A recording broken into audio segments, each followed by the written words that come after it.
Hello everyone. UPSC की तरफ से ऑफिशियल नोटिफिकेशन आ चुका है जिसमें 933 टोटल पोस्ट्स हैं।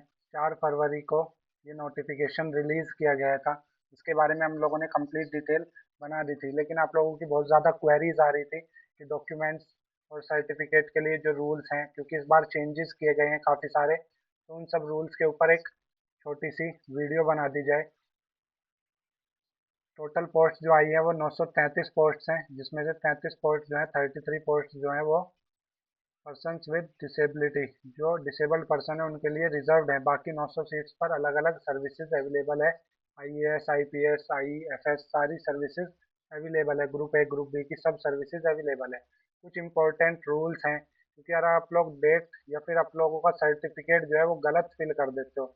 मान लीजिए आप लोगों का सर्टिफिकेट, आप लोगों का कास्ट सर्टिफिकेट या फिर इनकम सर्टिफिकेट जो ईडब्ल्यूएस के लिए मैंडेटरी है, ओबीसी के लिए मैंडेटरी है, नॉन क्रीमी लेयर जो है इनकम सर्टिफिकेट मैंडेटरी है, उसके लिए क्या लास्ट डेट होनी चाहिए, मतलब वो कब से कब तक का बना होना चाहिए, कौन सा ईयर फाइनेंशियल ईयर में वो वैलिड माना जाएगा। तो सारी कैटेगरीज के लिए OBC, non creamy layer, EWS, SC, ST, डेट, इन सब के लिए क्या क्या स्पेशल रूल्स इस बार पास किए गए हैं। सर्टिफिकेट्स क्या क्या चाहिएंगे, डॉक्यूमेंट्स क्या क्या चाहिएंगे, कैसे वो बनेंगे। अगर आप लोग रॉन्ग डेट अप्लाई कर देते हो तो आप लोगों का फॉर्म डायरेक्टली रिजेक्ट हो जाएगा। क्लोजिंग डेट रूल देखिए, सबसे पहले 24 फरवरी 2026, पेज 10, पेज नंबर 23, पैराग्राफ 10 में साफ साफ लिखा हुआ है, जिनके पास भी सर्टिफिकेट्स हैं, जिनके पास भी सर्टिफिकेट्स हैं, चाहे वो एजुकेशन का हो या फिर डिसेबिलिटी का हो या फिर कोई भी सर्टिफिकेट हो, वो वैलिड पर्सन से ऑथराइज्ड होना चाहिए। जैसे आप लोगों का कास्ट सर्टिफिकेट होता है या फिर इनकम सर्टिफिकेट होता है, वो तहसीलदार से, ठीक है, जो आपके आसपास ब्लॉक वगैरह होंगे। सबसे मेन चीज़ जो रहेगी एजुकेशन सर्टिफिकेट, डिसेबिलिटी सर्टिफिकेट, उनकी डेट फॉर्मेट क्या क्या होनी चाहिए, वो कैसे हम लोग अप्लाई कर सकते हैं, कहाँ पे अप्लाई करेंगे, कैसे वो बन के आएगा, रिसेंट होना चाहिए। सबसे पहले बात आती है ओबीसी नॉन क्रीमी लेयर के लिए जो रूल्स पास किए गए हैं। 1 फरवरी 2025 से 24 फरवरी 2026 तक, यानी कि इस फाइनेंशियल ईयर में 22-23 का, financial year 22-23, financial year 23-24, financial year 24-25, यानी कि 1 अप्रैल से 31 मार्च तक जो आप लोगों का होगा। अब इसमें सिंपल लिखा हुआ है, ये आप लोगों को क्या चाहिए, ओबीसी वालों को ये सब फाइनेंशियल ईयर्स के स्टेटमेंट्स चाहिए, जिसमें से यानी कि लास्ट 3 ईयर्स के नॉन क्रीमी लेयर, ताकि पता लग सके कि आप लोग नॉन क्रीमी लेयर में अभी भी हो। तो आप लोगों को लास्ट 3 फाइनेंशियल ईयर के इनकम सर्टिफिकेट सबमिट करने पड़ेंगे, अपलोड करने पड़ेंगे। इसके अलावा जो ईडब्ल्यूएस होंगे, इकोनॉमिकली वीकर सेक्शंस, इनके लिए भी यहाँ पे रूल्स हैं। जैसे जो इनका सर्टिफिकेट इशू होना चाहिए, सर्टिफिकेट जो बना होना चाहिए वो 1/4/2025 के बाद का बना होना चाहिए और 24 फरवरी 2026 से पहले का बना होना चाहिए। इससे के बाद के अलाउड नहीं होंगे। फाइनेंशियल ईयर की जो इनकम सर्टिफिकेट आप लोगों को सबमिट करना है वो 24-25। जो ईडब्ल्यूएस के सर्टिफिकेट्स बनते हैं, इकोनॉमिकली वीकर सेक्शन जो जनरल कैटेगरी वाले हैं, उनके लिए सिंपल ये बात भी बोली गई है कि जो आपका सर्टिफिकेट होगा उस पर मैंशनड होना चाहिए कि ये फाइनेंशियल ईयर 24-25 का सर्टिफिकेट बना हुआ है 25-26 के लिए। ये सब ईडब्ल्यूएस के लिए है, जनरल कैटेगरी के लिए। इससे पिछले में जो हम लोगों ने बात की थी वो ओबीसी नॉन क्रीमी लेयर के लिए था। इसके बाद भी एससी, एसटी, पीडब्ल्यूडी यानी कि जो फिजिकल डिसेबल्ड पर्सन है उनके लिए, एससी, एसटी के लिए भी यहाँ पे दिया हुआ है। उनको कोई भी फाइनेंशियल ईयर की रिक्वायरमेंट नहीं है। सिंपल उनको सर्टिफिकेट चाहिए जो भी प्रेस्क्राइब्ड फॉर्मेट होगा, जो भी आप लोगों के आसपास बनाते होंगे जन सेवा केंद्र वाले। इसके बाद must be issued on before 24 फरवरी 2026 से पहले इशू हो जाने चाहिए आप लोगों के। इसके बाद वाले एक्सेप्ट नहीं किए जाएंगे। पीडब्ल्यूडी डिसेबल्ड पर्सन के लिए भी सेम होगा, 40% या उससे ज़्यादा का डिसेबिलिटी कार्ड माना जाएगा, सर्टिफिकेट माना जाएगा। जिनके 40 से कम है 35%, 30%, जिनके कार्ड बने हुए हैं इतने परसेंट डिसेबिलिटी के, उनके वैलिड नहीं माने जाएंगे या फिर उनको कोई भी एक्स्ट्रा बेनिफिट नहीं दिया जाएगा। ये भी वैलिड होना चाहिए 24 फरवरी 2026 तक, इस तक वो वैलिड होना चाहिए। यानी कि जब तक आप लास्ट डेट तक अप्लाई करोगे, फॉर्म फिल करोगे, तब तक वो क्या होना चाहिए, आप लोगों का वैलिड होना चाहिए जब आप अप्लाई करोगे किसी भी मेडिकल बोर्ड वगैरह से, जो सेंट्रल या स्टेट गवर्नमेंट से रिकॉग्नाइज्ड हो। अब डेट ऑफ बर्थ के लिए सिंपल बात है, डेट ऑफ बर्थ जो आप लोग फिल करोगे वो एक ही बार में आप लोगों को फाइनल फिल करनी है। क्योंकि अगर करेक्शन विंडो ओपन होती है, मान लीजिए 25 फरवरी से करेक्शन विंडो ओपन है, 24 फरवरी लास्ट डेट है, 25 फरवरी से करेक्शन विंडो ओपन होगी, लेकिन उसमें आप लोग डेट ऑफ बर्थ चेंज नहीं कर सकते। डेट ऑफ बर्थ जो भी आपकी फाइनल है, जो भी आपके 10th की मार्कशीट पर है, उसी को फाइनल फिल कीजिएगा। डेट ऑफ बर्थ आप लोगों को बिल्कुल करेक्ट फिल करनी है, क्योंकि करेक्शन विंडो में आप लोग छोटे मोटे माइनर चेंजेस कर सकते हो, लेकिन कोई भी मेजर चेंज आप नहीं कर पाओगे। क्या क्या डॉक्यूमेंट्स एक्सेप्टेड होंगे, कोई भी 10th का सर्टिफिकेट, आपकी 10th की मार्कशीट भी चल जाएगी, ठीक है। स्कूल लिविंग सर्टिफिकेट होगा आप लोगों का, वो भी चल जाएगा। कोई भी डिग्री या फिर आप लोगों के पास कोई डिग्री है या फिर कोई मार्कशीट है जिसपे डेट ऑफ बर्थ आप लोगों की लिखी हुई है, उस पर पूरी डेट ऑफ बर्थ आप लोगों की लिखी हुई है, वो सब वैलिड माने जाएंगे। ये सब डॉक्यूमेंट्स वैलिड होंगे। लेकिन जो एक्सेप्टेड नहीं होंगे, जैसे कोई राशिफल वगैरह या फिर कोई आप लोगों की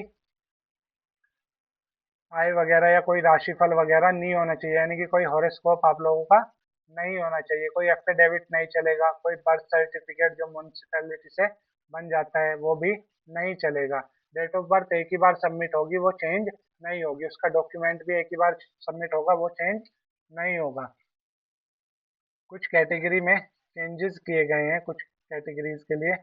अगर आप लोग जनरल कैटेगरी से अप्लाई करते हो, आप किसी भी कैटेगरी में हो, एससी, एसटी, ओबीसी, या फिर गवर्नमेंट कोई नया रूल पास कर दे रही है, ठीक है। मान लीजिए ईडब्ल्यूएस का रूल पास हुआ था, तो उस टाइम पे प्रॉब्लम हुई थी बहुत ज़्यादा कि आप लोग ईडब्ल्यूएस में हो, लेकिन हमारे पास सर्टिफिकेट वगैरह नहीं थे, तो हम लोग अप्लाई नहीं कर पाए थे ईडब्ल्यूएस के लिए। तो गवर्नमेंट ने बोला हुआ है, जो यूपीएससी है उसने साफ साफ बोला है क्या, कि आप लोग अगर जनरल कैटेगरी से अप्लाई करते हो स्टार्टिंग में, तो आप लोग बाद में उसको चेंज नहीं कर सकते। आप लोग एससी, एसटी, ओबीसी में नहीं जा सकते। लेकिन अगर गवर्नमेंट कोई रिजर्व लिस्ट पास करती है या फिर किसी नई कैटेगरी को इवॉल्व करती है, या फिर आप लोगों को किसी कैटेगरी में डाल देती है, जैसे ईडब्ल्यूएस में आप लोगों को डाल दिया गया है, ठीक है, जैसे ब्राह्मण्स को मान लीजिए ईडब्ल्यूएस में डाल दिया गया है या ओबीसी में डाल दिया गया है, तो वो चीज़ें फिर वैलिड मानी जाएगी।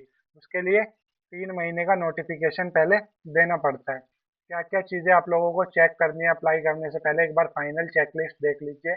ओबीसी और ईडब्ल्यूएस के जो सर्टिफिकेट होने चाहिए इसके बाद इशू होने चाहिए, और 24 फरवरी से पहले इशू होने चाहिए।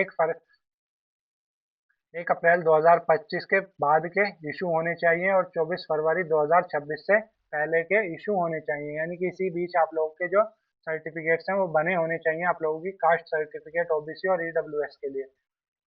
जो आप लोगों के इनकम सर्टिफिकेट है वो बेस्ड ऑन 3 इयर्स, ओबीसी के लिए, नॉन क्रीमी लेयर के लिए लास्ट 3 सालों के, फाइनल 3 इयर्स के जो उनकी इनकम है, जो उनके फाइनेंशियल ईयर है 22, 23, 23, 24, 24, 25, उनके बेस पर जो उन लोग का इनकम सर्टिफिकेट बनेगा वो वैलिड माना जाएगा। उसके हिसाब से अगर आप लोग नॉन क्रीमी लेयर में आते हो तो आप लोग अप्लाई कर सकते हो, यानी कि आप लोगों को बेनिफिट मिल जाएगा। अगर आप लोग ईडब्ल्यूएस से हो, यानी कि जनरल जो इकोनॉमिकली वीकर सेक्शंस होते हैं, उनके लिए सर्टिफिकेट जो होगा वो केवल 24-25 फाइनेंशियल ईयर वाला ही वैलिड माना जाएगा। 24-25 जो फाइनेंशियल ईयर रहा है उसके अकॉर्डिंग आप लोगों की कितने आई थी, और वो आप लोगों का जो सर्टिफिकेट बना हो वो 25-26 के लिए वैलिड हो। Is the spelling of your name same in matriculation and caste certificate. आप लोगों के जो कास्ट सर्टिफिकेट हैं, जो आप लोगों के मैट्रिकुलेशन के सर्टिफिकेट हैं, 10th के आप लोगों के जो सर्टिफिकेट्स हैं, जो आपकी मार्कशीट है, उन सब में क्या होना चाहिए, स्पेलिंग आपके नाम की सेम होनी चाहिए, कोई भी चेंजेस नहीं होने चाहिए उसमें, ठीक है। ये सारी डिटेल्स थी जो हम लोगों ने देखी है इस वीडियो में। सारी डिटेल्स हम लोगों ने कवर कर ली है कि क्या क्या नए रूल्स जो हैं यूपीएससी 2026 का जो फॉर्म नोटिफिकेशन आया उसमें है सर्टिफिकेट्स को लेकर, डॉक्यूमेंट्स को लेकर, ठीक है, जो क्रिटिकल रूल्स हैं कि जो भी कैटेगरीज हैं, क्या क्या वार्निंग्स वगैरह दी हुई है, ये सारी चीज़ें हम लोगों ने इस वीडियो में कवर कर ली है। अगर आप लोग भी फॉर्म अप्लाई करना चाह रहे हो, आप लोगों ने अभी तक अप्लाई नहीं किया है या आप लोगों के पास अभी तक कोई नोटिफिकेशन वगैरह पीडीएफ आपको नहीं मिली है, तो मैं आप लोगों को सिंपल एक वेबसाइट दिखा देता हूँ, governmentrank.com। आपको इस वेबसाइट पे आना है। जैसे ही आप यहाँ पे आओगे, आप लोगों को यहाँ पे सारी डिटेल्स मिल जाएगी। यहाँ पे अलग अलग प्रोफेशन के अकॉर्डिंग जॉब्स, जितनी भी गवर्नमेंट जॉब्स आती हैं सारी डली हुई हैं, जैसे पुलिस की, डिफेंस, इंजीनियरिंग, बैंकिंग, आरआरबी, जो भी स्टेट वाइज वैकेंसीज आती हैं, सेंट्रल गवर्नमेंट की जो वैकेंसीज आती है, army, air force, navy, paramilitary, post office, RBI, SBI, SSC, UPSC, जितनी भी लेटेस्ट गवर्नमेंट जॉब्स हैं, सेंट्रल, स्टेट, सब गवर्नमेंट जॉब्स यहाँ पे आप लोगों को उनके नोटिफिकेशन देखने को मिल जाएंगे। जैसे आप लोग इन लेटेस्ट जॉब्स पे क्लिक करोगे तो आप लोग यहाँ पर इस पेज पर रिडायरेक्ट होंगे। यहाँ पे आपको साफ साफ दिख जाएगा यूपीएससी सिविल सर्विसेज का जो नोटिफिकेशन आया हुआ है। 933 टोटल पोस्ट हैं। क्या क्वालिफिकेशन रिक्वायर्ड होगी, क्या लास्ट डेट होगी, 24 फरवरी 2026 लास्ट डेट यहाँ पे लिखी हुई है। अब आप लोगों को सिंपली अप्लाई नाउ पे क्लिक करना है, तो आप लोग इस पेज पर रिडायरेक्ट हो जाओगे। यहाँ आपको नोटिफिकेशन की सारी जानकारी मिल जाएगी, A to Z, जितने भी डिटेल्स नोटिफिकेशन में दी हुई है, कितनी टोटल पोस्ट हैं, कौन कौन अप्लाई कर सकता है, कब एडमिट कार्ड रिलीज होंगे, मई 2026 में, प्रीलिम्स की डेट क्या है, 24 मई प्रीलिम्स की डेट है, लास्ट डेट क्या है फॉर्म फिलअप की।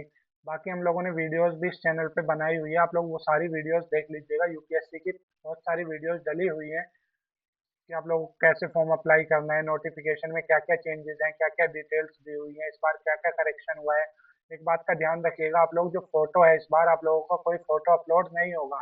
आप लोगों का लाइव एक फोटो कैप्चर किया जाएगा, उसी के अकॉर्डिंग सारी डिटेल्स आप लोगों को फिल करनी है। सिलेक्शन प्रोसेस क्या रहेगा, कितने मार्क्स के एग्जाम्स होंगे, इंटरव्यू कितने मार्क्स का होगा, सारी चीज़ यहाँ पे आप लोगों को देखने को मिल जाएगी। अगर आप लोग पीडीएफ भी डाउनलोड करना चाह रहे हैं तो सिंपली नीचे आके आप लोगों को यहाँ पे डाउनलोड पीडीएफ पे क्लिक करेंगे तो पूरी पीडीएफ आपकी ओपन हो जाएगी। यूपीएससी 2026 जो नोटिफिकेशन आया हुआ है उसकी पूरी डिटेल आपको यहाँ पे देखने को मिल जाएगी।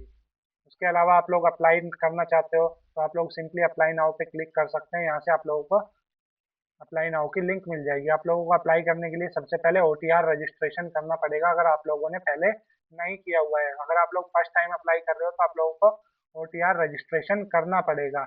वन टाइम रजिस्ट्रेशन होता है, जितने भी यूपीएससी की वैकेंसीज वगैरह आती हैं सब इसी के थ्रू आप लोग फिर डायरेक्टली अप्लाई कर सकते हो। जितनी भी सेंटर की वैकेंसीज आती हैं यहाँ से सारी चीज़ें आप लोगों को देखने को मिल जाएगी इस वेबसाइट पर। इसके अलावा भी आप लोगों का कोई डाउट है, कोई क्वेश्चन है, कोई क्वेरी है, आप लोग कुछ पूछना चाहते हैं, कोई सजेशन है, तो आप लोग नीचे कमेंट बॉक्स में लिख सकते हैं।